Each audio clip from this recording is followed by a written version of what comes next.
যেখানে ঘুমিয়ে আছেন বাংলা চলচ্চিত্রের জনপ্রিয় চিত্রনায়িকা কিংবদন্তি অভিনেত্রী অঞ্জনা রহমান।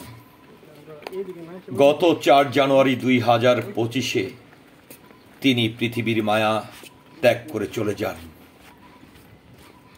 আজ 27 জুন 2025 প্রয়াত এই কিংবদন্তি অভিনেত্রী অঞ্জনা রহমানের 71তম জন্মদিন। আমরা কি ভুলে যাচ্ছি এই জনপ্রিয় চিত্রনায়িকা অঞ্জনা রহমানকে? আমরা কি ভুলে যেতে পারবো? চলুন আমরা এই ভিডিও চিত্রের মাধ্যমে জনপ্রিয় চিত্রনায়িকা অঞ্জনা রহমানের সমাহিত স্থলের পাশাপাশি আমরা তার সম্পর্কে কিছু গুরুত্বপূর্ণ তথ্য জেনে নেই। অঞ্জনা রহমান জন্মগ্রহণ করেছেন 27 জুন 1956 সালে, আর পৃথিবীর মায়া ত্যাগ করে তিনি চলে গেছেন 4 জানুয়ারি 2025 সালে। যিনি পর্দায় অঞ্জনা নামেই পরিচিত, তিনি ছিলেন বাংলাদেশের একজন চলচ্চিত্র অভিনেত্রী। তার অভিনীত মুক্তিপ্রাপ্ত চলচ্চিত্রের সংখ্যা প্রায় 3 শতাধিক। তিনি 1986 সালে পরিণীতা চলচ্চিত্রে ললিতা চরিত্রে অভিনয়ের জন্য শ্রেষ্ঠ অভিনেত্রী বিভাগে জাতীয় চলচ্চিত্র পুরস্কার ও শ্রেষ্ঠ চলচ্চিত্র অভিনেত্রী বিভাগে বাচসাস পুরস্কারও লাভ করেন। অঞ্জনা রহমান 1956 সালের 27 জুন তৎকালীন পূর্ব পাকিস্তানের বর্তমান বাংলাদেশ ঢাকার ঢাকা ব্যাংক কোয়ার্টার্সের এক সংস্কৃতিমনা পরিবারে জন্মগ্রহণ করেন। অঞ্জনা রহমানের অভিনয় জীবন।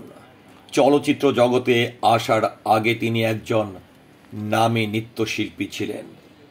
অঞ্জনার অভিনয় জীবন শুরু হয় 1976 সালে বাবুল চৌধুরী পরিচালিত সেতু চলচ্চিত্রের মধ্য দিয়ে। তবে তার মুক্তিপ্রাপ্ত প্রথম চলচ্চিত্র শামসুদ্দিন টগর পরিচালিত দস্যু বনহুর 1976 সালে। রহস্যভিত্তিক এই ছবিতে তার বিপরীতে ছিলেন বাংলা চলচ্চিত্রের কিংবদন্তি অভিনেতা সোহেল রানা সাহেব। 1978 সালে তিনি আজিজুর রহমান পরিচালিত অশিক্ষিত চলচ্চিত্রে বাংলা চলচ্চিত্রের অহংকার নায়ক রাজ রাজ্জাকের বিপরীতে লাইলি চরিত্রে অভিনয় করেন। নায়ক রাজ রাজ্জাকের বিপরীতে তিনি 30টি চলচ্চিত্রে অভিনয় করেছেন। নায়ক রাজ রাজ্জাকের বিপরীতে তার অভিনীত অন্যান্য চলচ্চিত্রগুলো হল অশিক্ষিত 1978 সালে, জিঞ্জির 1979, আশার প্রদীপ 1979, আশার আলো 1979, আনারকলি 1980, সুখে থাকো 1981, সানাই 1982, বৌরানী 1982, বউ কথা কও 1984, অভিযান 1985, বিধাতা 1988, রাম রহিম জন 1989। এছাড়া আলমগীর জসিম, বুলবুল আহমেদ, জাফর ইকবাল, ওয়াসিম উজ্জ্বল, ফারুক, ইলিয়াস জাভেদ, মিঠুন চক্রবর্তী ভারত, ইলিয়াস কাঞ্চন, সোহেল চৌধুরী, রুবেল সুব্রত বড়ুয়া, মান্না, ফয়সাল পাকিস্তান, নাদিম পাকিস্তান, জাবেদ শেখ পাকিস্তান, ইসলাম শাহ পাকিস্তান, বীরশ্রেষ্ঠ নেপাল, ভুবন কেসি নেপাল প্রভৃতির সাথে অভিনয় করেছেন। 1989 সালে ভারতীয় অভিনেতা মিঠুন চক্রবর্তীর সাথে অর্জুন চলচ্চিত্রে অভিনয় করে তিনি ব্যাপক প্রশংসিত হন। তিনি বাংলাদেশ ছাড়াও ভারত, পাকিস্তান, তুরস্ক, নেপাল, থাইল্যান্ড ও শ্রীলঙ্কা সহ বহু দেশে ব্যবসা সফল চলচ্চিত্রে অভিনয় করে আন্তর্জাতিকভাবে ব্যাপক প্রশংসিত হন। বাংলা চলচ্চিত্র ছাড়াও তিনি আরও 9টি দেশের 13টি ভাষায় চলচ্চিত্রে অভিনয় করেছেন বলে দাবি করা হয়। অভিনয়ের পাশাপাশি অঞ্জনা চলচ্চিত্র প্রযোজনাও করেছেন। আর এই চলচ্চিত্রগুলো হলো নেপালি মেয়ে, হিম্মত আলী, দেশ বিদেশ, বাপের বেটা, রঙিন প্রাণ সজনী, শ্বশুরবাড়ি, রাজা রানী বাদশাহ, ডান্ডা মেরে ঠান্ডা, বন্ধু যখন শত্রু। এছাড়া মহাদেশীয় নৃত্য প্রতিযোগিতা প্রথম স্থান 1 বার, জাতীয় নৃত্য প্রতিযোগিতা প্রথম স্থান 3 বার।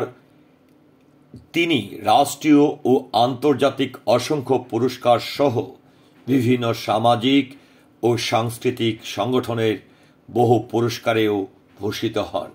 চিত্রনায়িকা অঞ্জনা রহমানের জাতীয় চলচ্চিত্র পুরস্কার বিজয়ী শ্রেষ্ঠ অভিনেত্রী পরিণীতা 1986 সালে, বাচসাস পুরস্কার বিজয়ী শ্রেষ্ঠ অভিনেত্রী পরিণীতা 1986 সালে।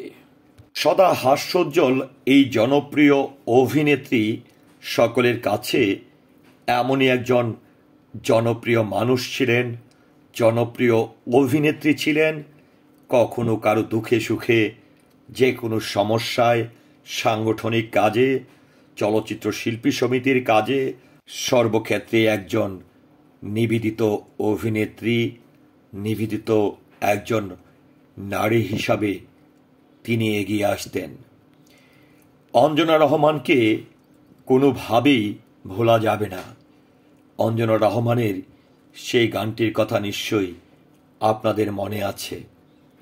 নায়ক রাজ রাজ্জাক, অঞ্জনা রহমান অভিনীত চলচ্চিত্রের সেই ঢাকা শহর আইসা আমার আশা ফুরাইছে, লাল লাল নীল নীল বাতি দেখা পরাণ জোড়াইছে। অঞ্জনা রহমানের 71তম এই জন্মদিন উপলক্ষে সারা দেশের চলচ্চিত্র প্রেমীদের প্রতি শ্রদ্ধা জ্ঞাপন করে, অঞ্জনা রহমানকে স্মৃতিচারণ করে আপনাদের জন্য আমি এই ভিডিওটি তৈরি করেছি। এভাবেই আমরা সবসময় আমাদের জনপ্রিয় এই অভিনেত্রীকে স্মরণীয় করতে চাই। এই ভিডিওটির পাশাপাশি সারা দেশের চলচ্চিত্র প্রেমীদের কাছে অঞ্জনা রহমানের জন্য দোয়া প্রার্থনা করছি। আল্লাহ তাআলা যেন তাকে সর্বোচ্চ জান্নাত প্রদান করেন। ভালো থাকবেন হে গুণী অভিনেত্রী, ভালো থাকবেন সেই হাস্য উজ্জ্বল সেই অভিনেত্রী অঞ্জনা রহমান। আসসালামু আলাইকুম। সবার প্রতি কৃতজ্ঞতা জানাচ্ছি আমার পুরো ভিডিওটির সঙ্গে থাকার জন্য। আল্লাহ হাফেজ।